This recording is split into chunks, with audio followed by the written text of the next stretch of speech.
feel good. I don't know who has this playlist, but kudos to you. It is pretty amazing. Hello, everyone. Good afternoon. I hope your day has been amazing. My name is Penny Jordan, and I'm one of the executive vice presidents here with Partners for Rural Impact. We believe that every child, no matter where they live, should have the opportunity to thrive. And I have to say that for me, that belief is really personal. When my dad retired from the Army when I was in elementary school, we moved across the country back to his hometown in Harlan County, Kentucky. No woohoos? Okay. I mean, it's a pretty small town. Yeah, thank you. Thank you. It's a pretty small town. Not many people have heard about it. Celesta has, if you remember her from yesterday. Harlan is just over the mountains in a holler adjacent to hers. Harlan is a beautiful town. You saw pictures that Celesta shared. Has a lot of rich culture and assets, but for many students, it can be a really hard place to live. Like Tyler shared from the youth panel, I had family members who experienced drug addiction. Harlan also is a place of persistent poverty, and it's inspiration for the song, "You'll Never Leave Harlan Alive." Like, that's inspiring. And also to the locals, it's affectionately known as Bloody Harlan for some violent labor strikes that were there. So it was difficult. It was a rough place to live. And I know firsthand the impact of the work that people like you have on people like me. I could be a statistic, but instead I'm here before you, with you today. And it's a privilege to do that. So I want to say thank you to each of you for being here today. Thank you. But thanks to you for what you do, because you do make a difference. And some days when it's hard to see that, but you're life-changing. Everything that you're doing is life-changing. And I can't leave to the stage before I introduce the speaker, before I talk about the place where we are, here in Buffalo. Has it been a good trip for you all? Buffalo? Yeah. I know it's not a rural place, but it has a lot of things that you might see in a rural place. It's got grit, it's got heart, it's got good food. I mean, have you ever really eaten a buffalo wing if you didn't eat one here in Buffalo? Right?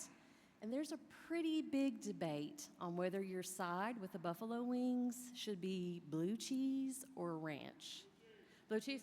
Okay. See, could reveal a lot about your character, and I encourage you to debate that tonight at the reception.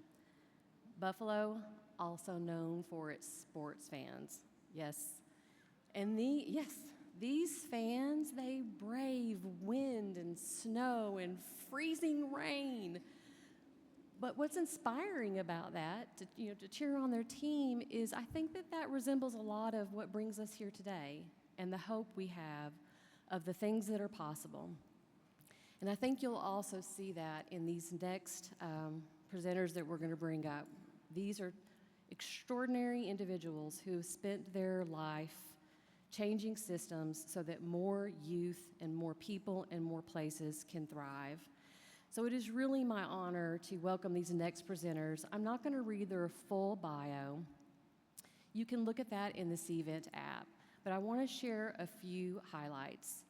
Lisa Lawson is the president and CEO of the Annie E. Casey Foundation. Everyone has the book on the table. Immediately following this session, Lisa will be downstairs to sign that book for you if you're interested in it. Andrema Gentry, founder, CEO of Partners for Rural Impact, will join Lisa during her presentation. And again, these two women have spent their entire lives changing systems. So it is my honor to welcome Lisa Lawson to the stage. Please give it up. Thank you.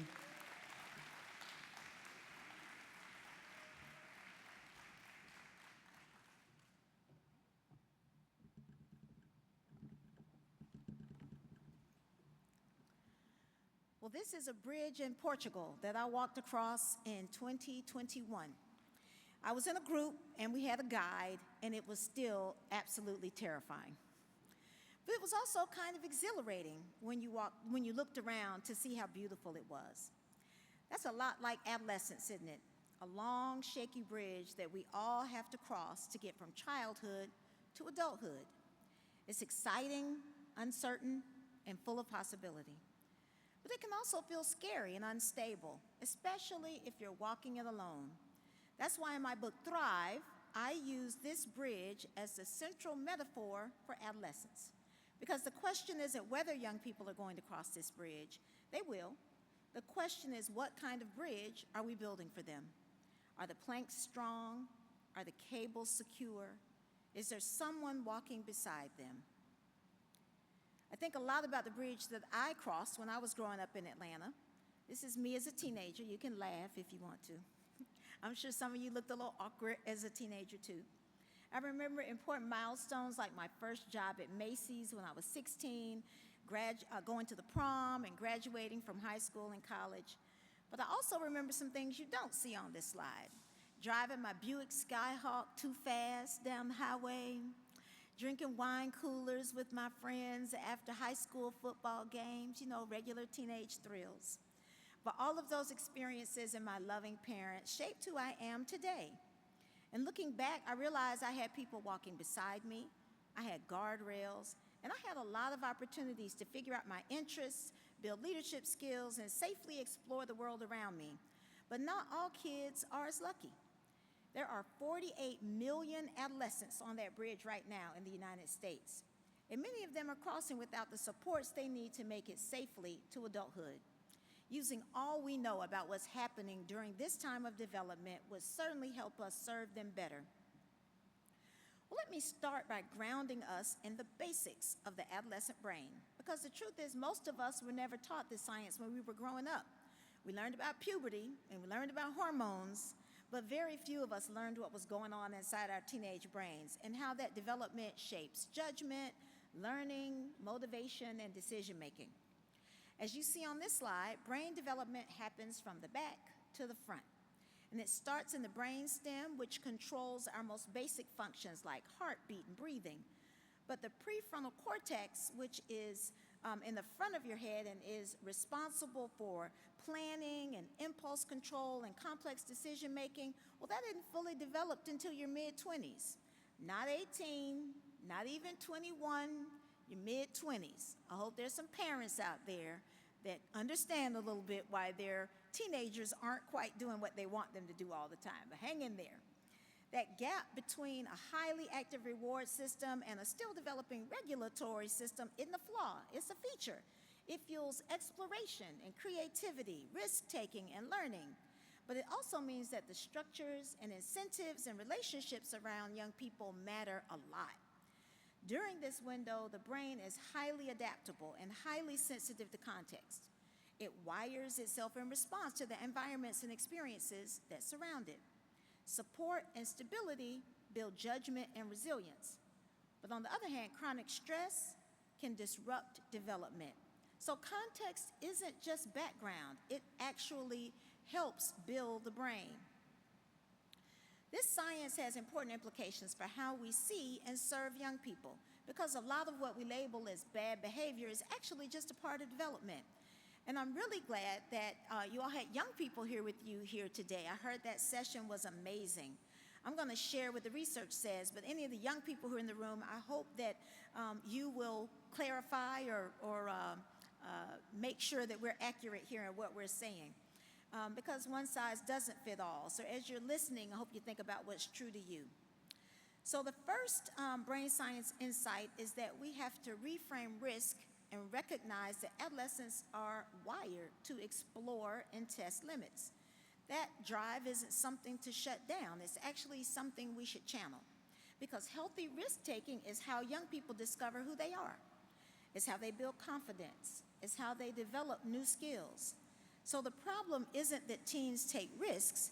The issue comes when we fail to create environments where those risks are safe and supported and instructive.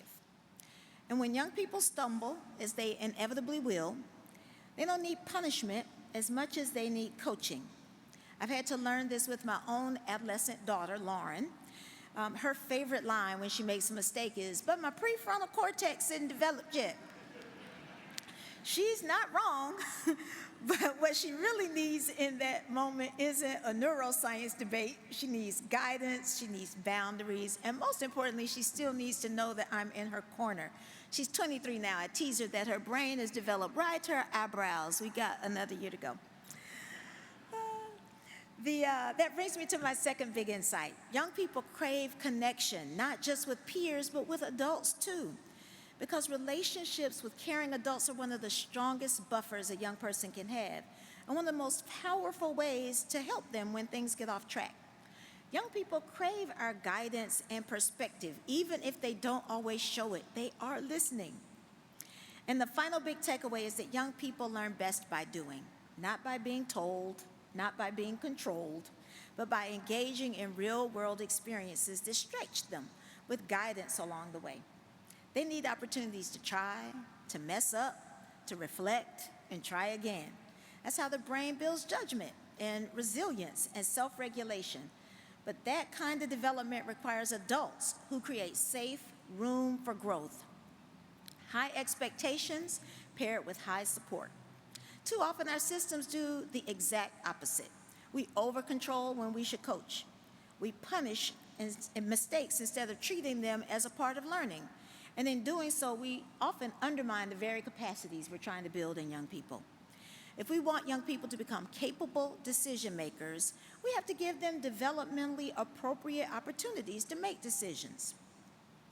When I became president of the Annie Casey Foundation, I knew we had to improve the ways that we served adolescents across our work. They were really prevalent, the most prevalent population in everything that we did, from child welfare to juvenile justice to education and job training. That's why we launched an effort called Thrive by 25. It's built on the very brain science and environmental factors that I just mentioned. It's our commitment to ensuring that young people ages 14 to 24 have their basic needs met, like food, healthcare, and housing. To make sure they have relationships with caring adults, that they have opportunities to learn and earn, that they have support to manage money, and importantly, chances to lead in their own lives and in their communities. These essentials are really like the cables that hold up the bridge that I was talking about that young people are walking across. To be honest, when we were first developing this framework, we didn't have basic needs as a core focus. But then I met a young man at a meeting that we held, and he totally changed my thinking.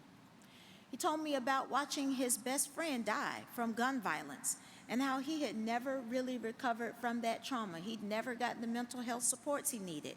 And he said, you really can't thrive if you're just trying to survive. And that moment sort of crystallized something important for us, that stability is the floor, it's not the ceiling. And if we believe that, then our job is clear. We have to strengthen the bridge that young people are crossing, which is very different than the one that you and I crossed. The cost of living continues to increase, AI is changing school and work, and they're navigating a complex world that can be really intimidating. So to get them across, we've got to make sure that the foundation is solid with food, housing, health, and safety. And we need to widen the path to opportunity with skills and financial knowledge and real work experience, and to make sure they know they're not walking across that bridge alone. Every young person deserves somebody who's walking beside them, who says, I see you, I believe in you, keep going. That's how they reach the other side, not just surviving, but truly thriving. I know many of you are thinking about how to help young people in rural communities make the transition from school to work, because that first step onto the bridge of adulthood can feel out of reach. Entry-level jobs seem harder to come by these days, and for young people who are already working on farms and family businesses, caring for siblings, those opportunities don't always open doors to what comes next. So the pathway feels unclear, and sometimes leaving their community seems like the only option in front of them. But here's what we know. Young people want to work. They actually love to work. It gives them meaning and purpose. And many of them need to work, not just for themselves, but to help support their families. So the question becomes, how do we create more opportunities for young people to gain the hands-on experience they need, real responsibility and real rewards, the very things we know they're going to need to succeed? Well, one way we're thinking about this at the Casey Foundation is through our support of youth apprenticeships. Casey supports an effort called the Partnership to Advance Youth Apprenticeships, or PIA, which works with states, education systems, and employers including some in rural communities, to help create high-quality apprenticeship opportunities for high school students. In places like Montana and rural Colorado, young people are getting hands-on experience in fields like construction, hospitality, healthcare, and education. They are learning skills, they are earning wages, and they're getting college credits and building relationships with mentors who can help them not just today, but long into the future and help them see what's possible. And we're seeing really strong results. Employers across a range of industries are stepping up because it works for them too. It's opening doors for young people and businesses and creating career pathways that might not have been accessible before. Paid internships are another powerful way to get young people on the on-ramp to work. In Albuquerque, New Mexico, one of our Thrive by 25 sites, we've partnered with a nonprofit called Future Focused Education to support what they call their X3 program. X3 connects high school students to paid internships aligned with their interests while surrounding them with coaching and support to help them succeed. Young people are gaining confidence, building real-world skills, and starting to see themselves in careers they might not have even imagined before in fields like healthcare, manufacturing, and even interior design. Employers are seeing the benefits too. They're developing talent early and strengthening their future workforce. That same idea is behind a newer initiative that we're launching this year called Core to Career. It's still in the early stages, but the goal is to connect young people to service learning opportunities in fields like land management, energy, and disaster response. These experiences don't just build skills, they connect young people to industries that are essential to the health and future of urban and rural communities. And that's what makes this particular model so promising for rural communities. It creates a direct link between developing local talent and meeting local workforce needs. It gives young people a way to contribute, to earn, and to see a future for themselves without having to leave home. And early research shows that service learning is promising. It shows strong returns, just like the other approaches that I talked about. These strategies work because they reflect how young people actually develop. They give them the chance to build confidence and gain experience while earning money for their effort. And while these aren't the only learn and earn models out there, apprenticeships, internships, and service learning can be tailored for communities young people are growing up in, because there shouldn't just be one narrow pathway to success. We need multiple options for young people to discover what they're good at and see what's possible and move toward a future that fits their goals. And when we do that, we're not just supporting young people. We're helping communities grow their own talent by opening doors of opportunity that are rooted in place. That's how we widen the bridge so young people don't feel like they're on a tightrope. The second example I want to share is about helping young people who have come into contact with the juvenile justice system so they can recover and keep moving forward. For many young people, the pathway to the justice system doesn't start with a crime. It starts with behavioral issues or conflict in school. And those early warning signs show up in the classroom first. And the way adults respond in those moments can either help young people get back on track or it can push them further away. Too often, school discipline policies do the latter. They remove students from the very environments they need to succeed and make it harder for them to stay engaged. We know from the research that young people who receive out-of-school suspensions are far more likely to be arrested than their peers. At the same time, despite what the headlines might suggest, fewer than 1% of all young people ever enter the juvenile justice system.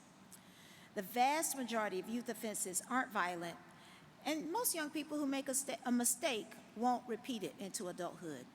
But for those who do break the law, the way we hold them accountable really matters. The standard response is usually probation when most young people get in trouble. That usually means a long list of strict rules with the constant threat of confinement if they mess up. But that approach really ignores what I just told you about adolescent development. Teens are highly responsive to rewards, and they're still developing the capacity to manage complex rules and to think long-term about consequences. So traditional probation, this long list of do's and don'ts, it really does not align with what we know about brain science, and it literally sets them up for failure. That's why we worked with juvenile justice leaders in Tacoma, Washington, to come up with something called opportunity-based probation. So instead of focusing on punishment, this model focuses on progress. Young people set goals and they earn points for positive behavior, like attending school and showing up on time. And they can exchange those points for incentives that matter to them, like reduced check-ins with their probation officer, or job shadowing, or mentoring opportunities, rewards that matter to them. And here's something that we've learned over and over again. When you ask a young person what got them back on track when they make a mistake, it's not punishment, it's not program, it's a person. Because it's in the context of those relationships that young people turn their lives around. It's a mentor who showed up constantly, an employer who gave them a second chance, a teacher who refused to give up on them. So opportunity-based probation really creates the conditions for those relationships to take root, and it shifts the role of a probation officer from one of surveillance to coaching, which is what these young people actually really need. That relational shift matters because accountability without relationship feels like control, but accountability within relationship builds growth. The results we've seen with this new approach are really startling. Youth in this model had 67% fewer probation violations, and the confinement rates for rule breaking dropped by more than half. Why? Because this approach is aligned with brain science and not against it. And it recognizes something even more fundamental, that development happens in the context of relationships. So the strategy positions these probation staff as life coaches who are helping these young people get their lives back on track. Today, more than 24 sites across the country are using this opportunity-based probation strategy, and some are rural places like the Eastern Shore of Maryland, Calcasieu Parachute in Louisiana, and Greene County, Ohio. Because they understand that when young people stumble, we need to keep them moving forward on the bridge, not push them off of it. The final example I want to share really builds on what you heard earlier today about community schools. Schools are where so many of the challenges in young people's lives show up first, whether it's behavioral issues, hunger, housing instability, or all of them at once. But they can be also places where solutions take root. As you heard earlier today, at their core, community schools are really about meeting young people where they are and surrounding them with the supports they need to succeed. They're connecting students and their families to resources like healthcare, food, mental health services, and after-school programs, all through partnerships with local organizations. It's such a simple idea, but a really powerful one, because when you remove those barriers outside of school, it enables young people to really achieve inside of school. And that's especially important when you think about issues like chronic absenteeism, which has become a national issue. Students can't learn if they're not in school, and often the reason they're not in school has less to do with motivation and more to do with unmet needs. Those barriers I talked about, like unmet housing needs, lack of transportation, untreated health issues. So community schools are just such a wonderful platform to address those challenges by bringing support directly where young people are. We've been investing in this model in our hometowns of Baltimore and Atlanta, but more recently we are partnering with the NEA Foundation to expand community schools across the South in places like Jackson, Baton Rouge, and Little Rock, where absenteeism rates remain especially high.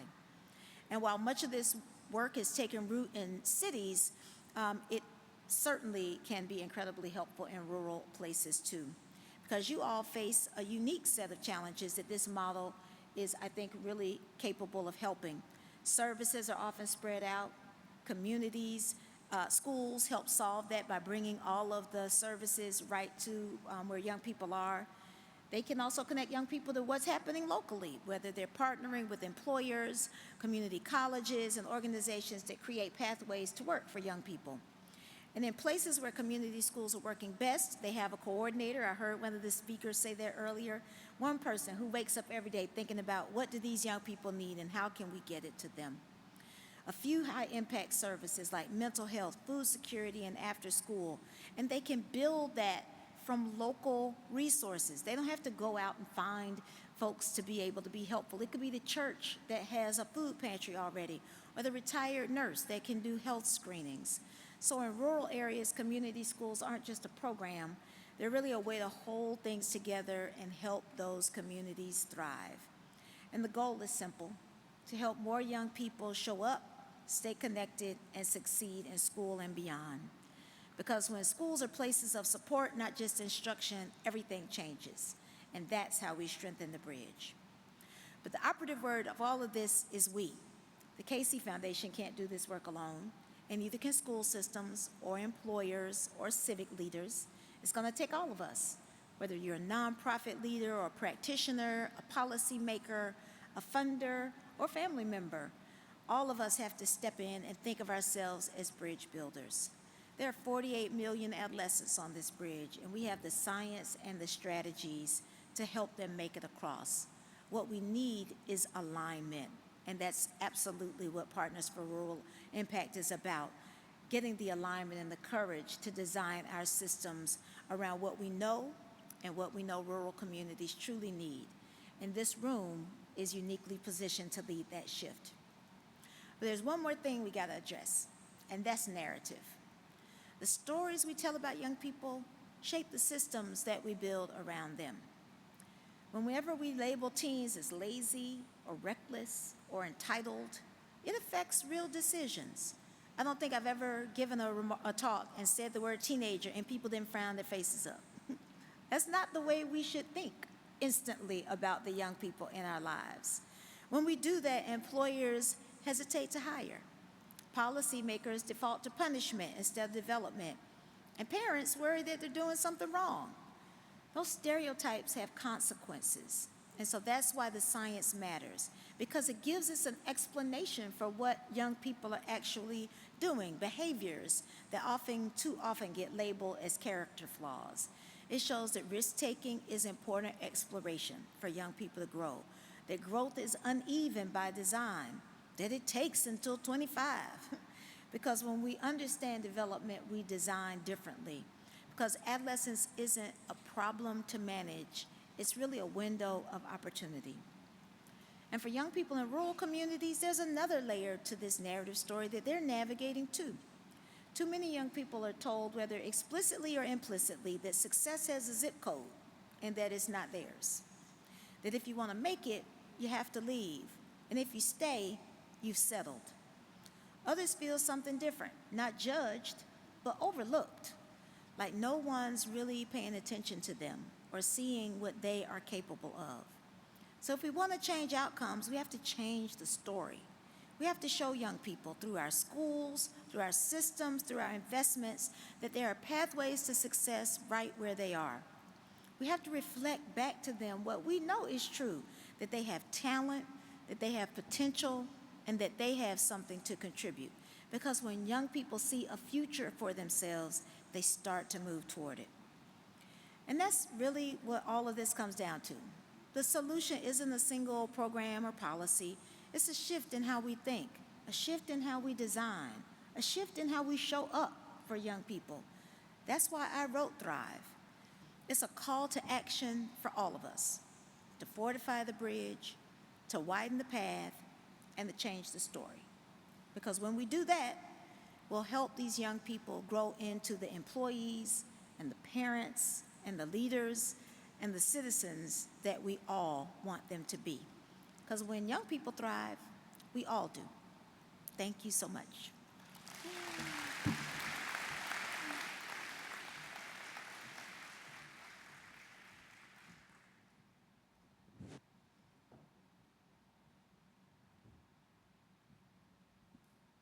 I'm so excited I get to talk to Dream. I met her a long time ago before she had the dream of PRI. Yeah, that's right, Lisa. I was thinking as I was preparing for this, I met you many years ago. I don't even know how many. It was probably 10 years ago. When I applied to be a member of the Annie E. Casey Children and Families Fellowship. And one of the questions Lisa asked was, you have all these ideas about rural. when are you going to actually take them outside of Appalachia and nationally? And it had never occurred to me to actually think about doing that. And so you were the one that put the thought there originally. And now 600 people later. That's right. That's right. We're doing it nationally now. Congratulations. Thank you. Thank you. And I'm going to start off with some specific questions that were spurred. And actually, a couple of them came to me by text. They're like, we know you're asking questions, so can you ask these questions? One question is, and I really appreciate, especially in the juvenile justice side, but I think it goes across all systems, the importance of relationships and the work that you have done in the juvenile justice system has actually transformed systems to prioritize relationships. Many of us in the room are working to transform systems in our places, but how do you convince traditional system leaders to prioritize relationships? I think you have to start with getting them grounded in what actually creates change for young people. I mean, as I said in my remarks, it is relationship that is the foundation for change. And I think when our leaders go into individual systems, they start with, well, what made you change as a young person? What inspired you as a young person? And it's people. And when they have that aha in their own lives, I think it makes them more open to operating their systems in different ways that really focus on building relationships. We haven't designed systems that really prioritize relationships, and once they understand that's what their role is, they start thinking out of the box about how to make that happen. And I think data and relationships, right? And I've really loved how you all at the Annie Casey Foundation, and you always put data central. And one of the questions that I did get was, is there online resources or best practices or research that you all have available that folks can access? Our website is like a library. I don't think I've ever gotten to the end of it. It is aecf.org for Annie E. Casey Foundation. We are a learning organization, and everything that we learn and do, we write a report about it and we post it there so you can learn along with us for projects that are currently underway, or you can see the good, the bad, and the ugly of everything that we've done in the past. I heard someone earlier say we want to make new mistakes, and so we share absolutely everything we do so that others don't have to cover the same ground that we have covered. And about data, it's really baked into our DNA. The foundation was started by the founder of UPS, the Brown Trucks, and it's a very data-focused organization. They measure everything. I actually worked at UPS for 15 years before I came to the Casey Foundation, and they have a saying, "In God we trust, and everything else we measure." So they deeply believe in data and transferred that over to the foundation. And we view ourselves as a way to support database decision making. That's why we've done the Kids Count data book every year for 37 years running, because it's not new data, but it's data we try to put into an understandable and actionable format. And Dreama and I were cooking up another rural version. I went back and looked. We haven't done a rural version of Kids Count in probably 15 years. And so just as a part of preparing for this time, I think it's the moment. Already put it on the agenda for 2027. So that's right. That's right. And I do think that it's so powerful that you can hold both the results and the data. And I really love the narrative change piece, because I find that's the hardest piece for me to tackle, because I always put narrative change at the bottom. We all do, and it should be co-equal with the data, actually. I mean, if you look at how policymakers make decisions, it's often based on an anecdote, like a story of one young person, or the compelling testimony of a group of young people can totally change policy. And so I do think we've got to invest a lot more in storytelling and in narrative. I'm not talking about specific words. I think often we get caught up on believing there are magic words and specific words that we have to use to ground our work. That's not true. It's really about how you make the data real to people so that it then becomes compelling. If you don't have the public will, you could have all the data and the basis of programs in the world, but you've got to have that public will that will make the change happen. And often it is, too often it's a bad story, a child who loses their life in a child welfare system or something, but we can create more powerful stories to really drive change. And I want to thank you for leaning into that with the book, because what you've given us, and you'll find copies of the book on the table, because we think this is a book that will impact everyone when they go back home to do the work. But you actually have leaned into actually helping change the narrative, because now we have a resource that we can share with those policymakers and others. And the book was really about changing the narrative about adolescence. I mean, that is a stage of life that is very misunderstood, often ignored.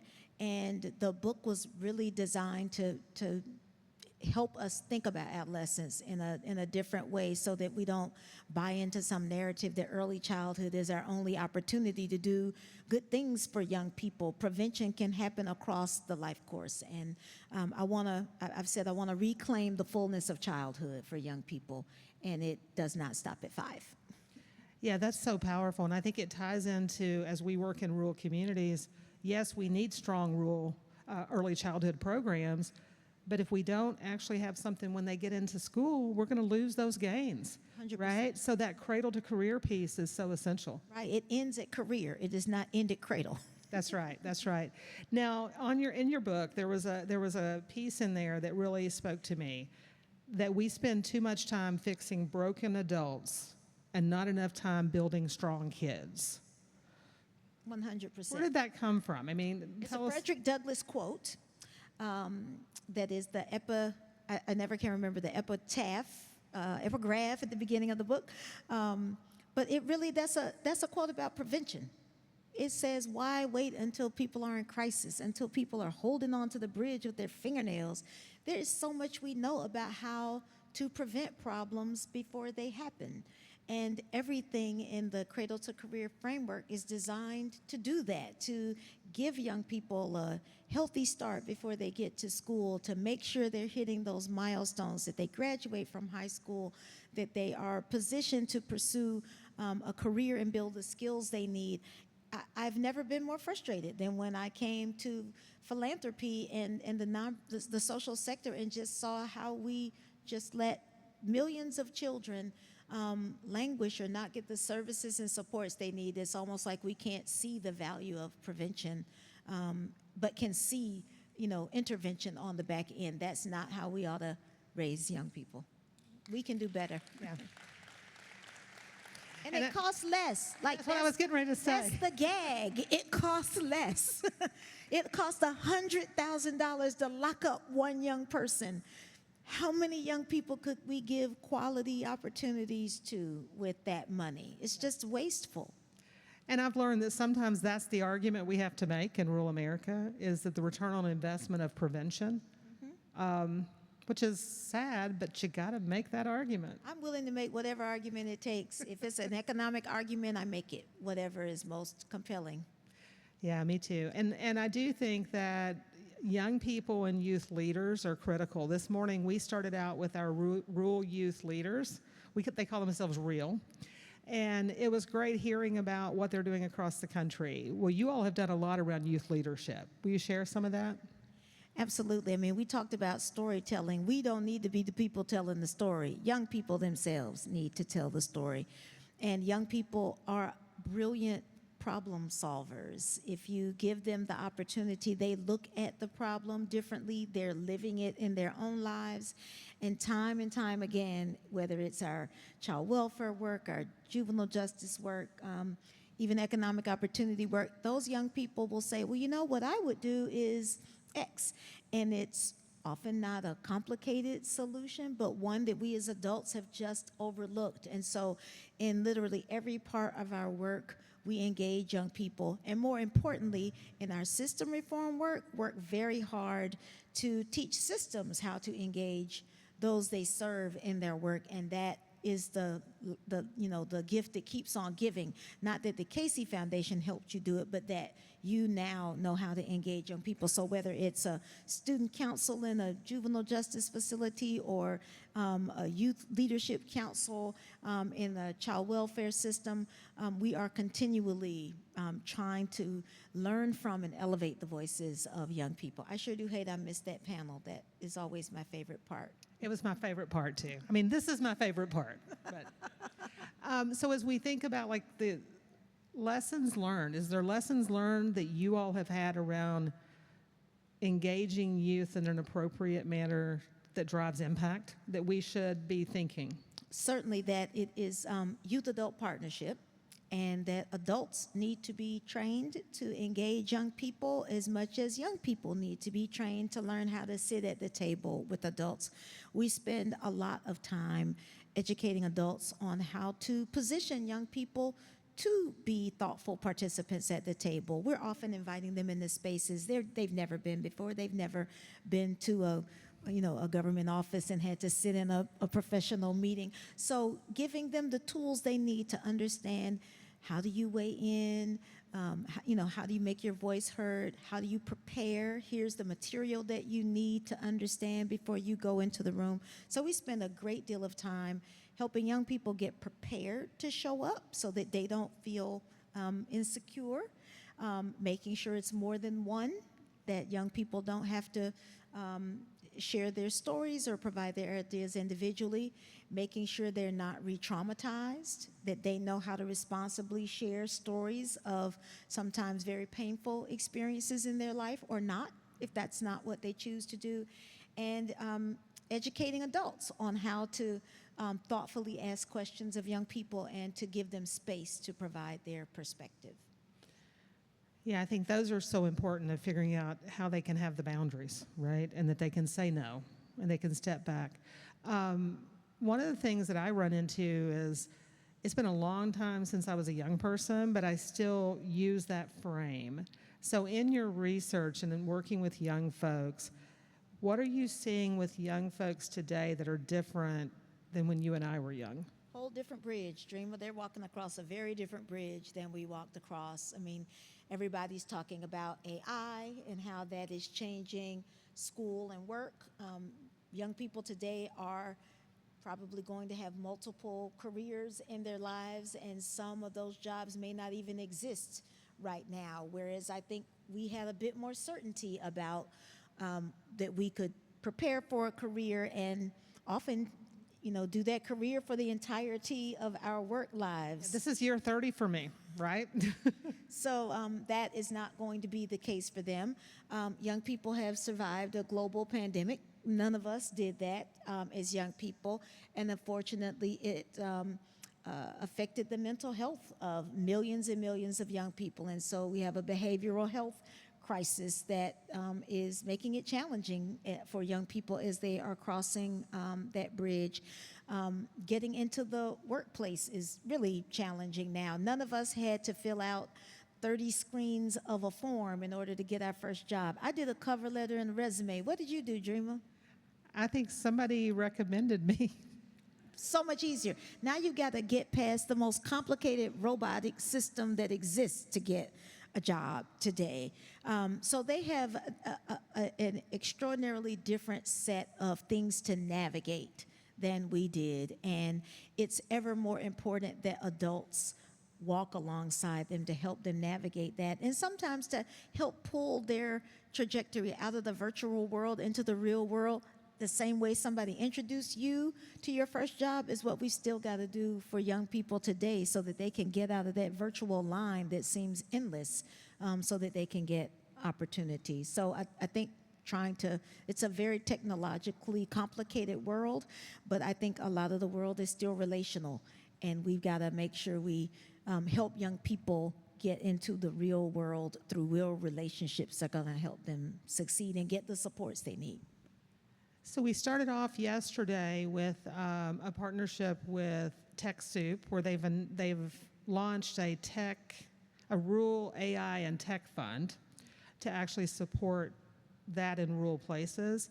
And you mentioned AI. So as we're thinking as practitioners that are working to support young people, what should we be thinking about around AI? And how are you all thinking about AI? I think we're running as fast as we can, like everybody else. I think the things as opposed to individual solutions, I think we're most focused on the guardrails.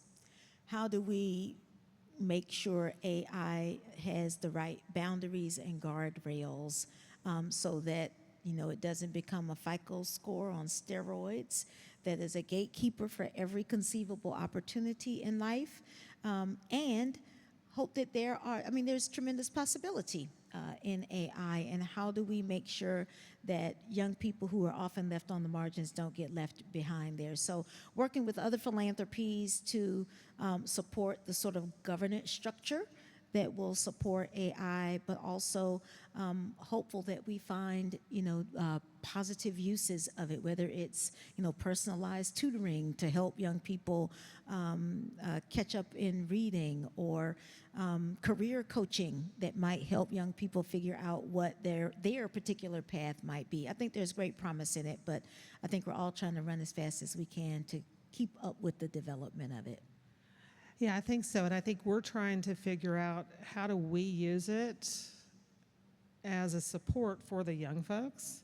And that's another piece I think we have to work as a nonprofit sector to figure out how do we all use it and how are we meeting young people where they are. I mean, one of the first use cases we're really excited about is, benefits access. Every benefit has, different rules and different cliffs, and that can be very difficult to navigate for families and for young people themselves. Surely AI can help us do this, and so we're investing in a number of pilots that are trying to help both state agencies figure out how to do that, or to help individual navigators help families or young people. So I think benefits access is maybe one of the first big use cases we'll find for it in our work. Yeah, and that makes sense. And I love how you continually go from, you have system solutions, but also individual solutions. Because I think often we're put in this situation where you have to do one or the other, but you continually go back and forth. And so as we close out, if we're thinking about the folks in the room that are working every day with rural young folks, and they're thinking about what are some steps you'd recommend, or what's your hope of things they will go back after they read your book and that they will think about or do or take from it? Well, first, I hope everybody views themselves as a bridge builder. I think I'm with my people here, that every person here sees themselves as a bridge builder, and can build bridges beyond just your work life, that there are other individual relationships that you can foster that can help young people succeed. I think, we've all got to focus on the basic needs. At least half of our young people are struggling with meeting their basic needs. It's likely more in rural communities. So how can we all make no wrong doors so that we're all trying to solve the basic needs issues for young people, I think is really important. The second thing, I think, is making sure all young people are connected to caring adults who can help them navigate this increasingly complex world. And I think the third is about the narrative and storytelling. How can we not make adolescence or being a teenager a bad word, but a normal part of our development, something all of us have gone through, and that we put young people front and center in helping us develop solutions that work for them and telling the stories of their own lives. A bridge builder, I love that. And I do think, and I want to thank you for what you've done for me personally to help me think about being that bridge builder, but also what you've given us through Thrive. And I just appreciate you spending time with us today. Thank you. I'm so proud of you, Dreama. It's been wonderful to see what you have built. Thank you. Thank you, everybody. And I will invite Penny to join us, and we'll finish out this session. And immediately following when Penny releases the group, Lisa will be there signing the book. So Lisa and I will meet you at the book signing.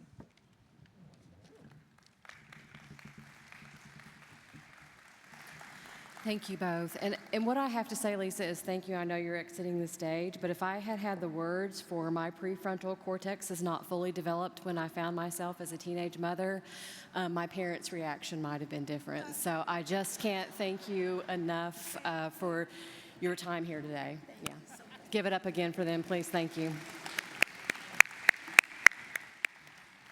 And that's not a story I tell everyone, but now that I have words for it, I think I can share both the book, and it's okay. Like, you'll be okay if that happens. You still have some development to do. There's resources that can help you, and I hope everyone in this room can be those resources and those navigators across the bridges. So remember, Lisa's signing the book. Please take the books on your table. If there's extras, feel free to take it and share it with somebody. This is a resource we want to make sure we get out in the world. I have a couple of housekeeping items that I want to give to everybody before we bring up this last bit of fun where we're announcing next year's summit, and we hope that we see all of you there. Still a surprise. But for housekeeping, we do have our networking reception at Riverworks this afternoon. It's not close by, you can't walk, but we have some buses.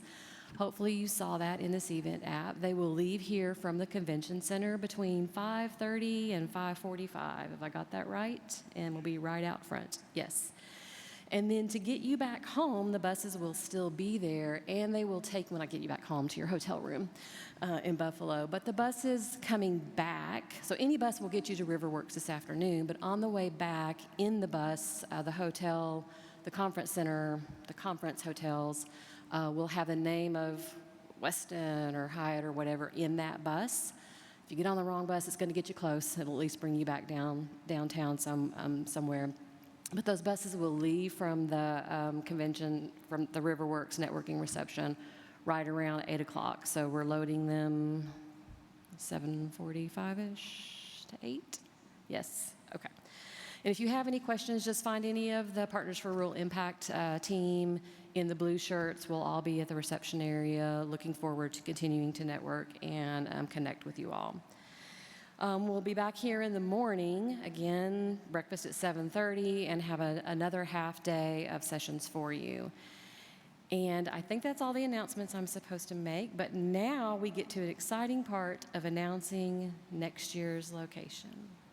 But I'm good, Stephen. At Nebraska Children and Families Foundation, we believe every child deserves the support to thrive in their home, in their classroom, and in their community.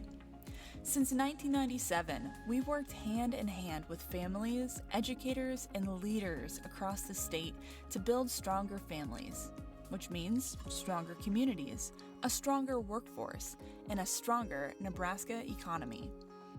Through our Connected Youth initiative, we support young Nebraskans who don't have traditional family support, providing one-on-one coaching to help them reach their financial, educational, and career goals. We help them not just survive, but succeed and become productive members of Nebraska workforce and communities. With Beyond School Bells, we're expanding access to quality after-school and summer learning opportunities. These programs help keep kids safe, help them explore future careers with hands-on discovery, and give working parents peace of mind. Through Rooted in Relationships, we've helped caregivers build the skills that nurture children's social and emotional growth during early development, because strong relationships create healthy kids. These efforts help kids develop the soft skills like teamwork, problem solving, and resilience that they need for their educational and career goals. In 2024, more than 100 youth experienced the joy of Camp Catch-Up, a powerful weekend that reunites brothers and sisters separated by foster care. For these children, connection is healing. Our Sixpence program ensures that even our youngest Nebraskans, from prenatal stage to age 3, get the best possible start. We fund and guide high-quality early education programs that meet families where they are, focusing on the children most at risk of falling behind. In 2024 alone, our community-based prevention systems reached over 14,000 adults and nearly 12,000 children across the state, connecting them to the tools, trusting relationships, and time they need to be stronger. When families aren't struggling, they are able to be productive employees and contribute to their communities. Together, we are building stronger families, creating a resilient workforce, fueling economic growth. Join us, share the story, be the support. Together, we're building the Nebraska that every child deserves. Nebraska Children and Families Foundation, cultivating the good life for all our children. We're going to Nebraska, baby! Woo! In Omaha.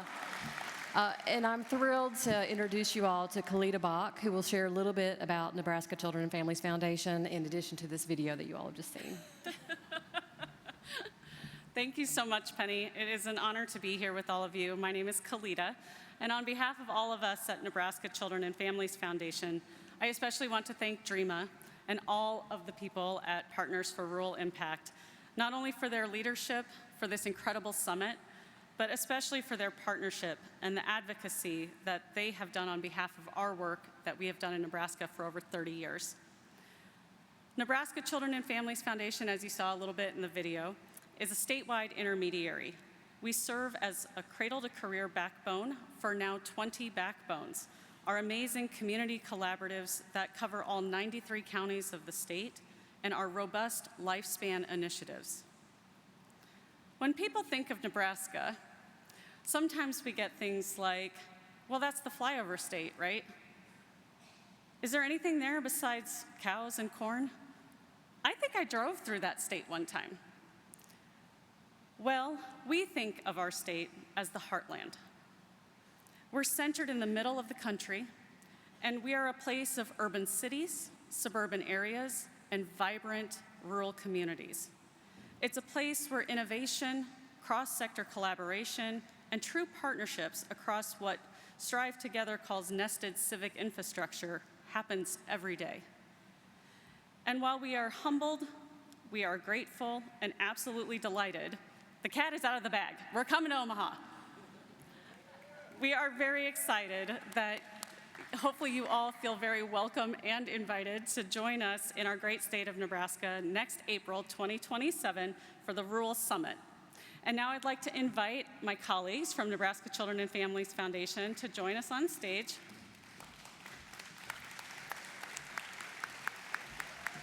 Go in front of the, just go in front. Go in front of the chairs. Not you, stand by me. Go in front of the chairs. So we are all very excited to welcome you to Omaha next April, and all of the ways that we know that we can continue our learning journey together. So as you plan your trip, if you'd like to hear a little bit more about our great state, please find one of us. We will be at the convening just momentarily. You heard about the buses from Penny. So check for someone who's wearing a red scarf or a red pocket square. We'd love to talk with you and tell you a little bit more about our state. In closing, I'm going to turn the microphone over to my friend and colleague, Michaela, who is going to lead us in an iconic Nebraska cheer. So as I heard earlier, a little Go Bills chant. We have our own for the whole state of Nebraska. So I am going to lead with a Go Big Red, and when I finish, you guys respond with a quick Go Big Red. All right? If you do it great the first time, we don't have to do it again. All right? Go Big Red! Go Big Red! We can't wait to see you in Nebraska.